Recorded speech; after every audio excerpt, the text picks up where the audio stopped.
Të gjithë kantierët e ndërtimit në Shqipëri me fokus të veçantë kryeqytetin do t'i nënshtrohen një kontrolli nga ana e Inspektoratit Kombëtar të Mbrojtjes së Territorit, në lidhje me sigurinë dhe mbrojtjen e jetës së punonjësve në këtë sektor. Veprimi i parë të fillonte nga siguria në kantiere. Dhe siguria në kantiere është e lidhur me sigurinë e jetës.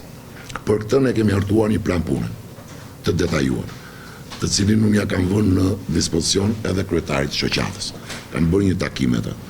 Kemi listuar gjithë lehet e dhëna të zhvillimit në qytetin e Tiranës, parësi Tirana është dhe kryeqyteti i Shqipërisë, po është dhe qyteti në të cilin kemi një numër të madh të leve ndërtimi. Deri më tani janë kontrolluar 70 kantier, ku në disa prej tyre janë konstatuar shkelje të ligjit.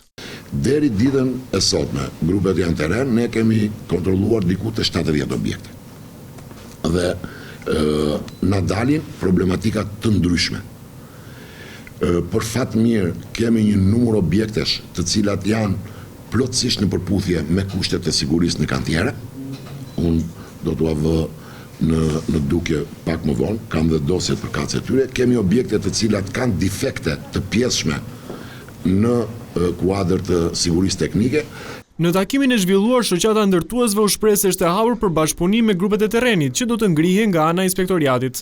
Edhe për ne, edhe për instancët e shtetit, kjo është një gjë shumë e mirë. Kam një të përbashkët, ndërtimin cilësor dhe sigurinë në punë.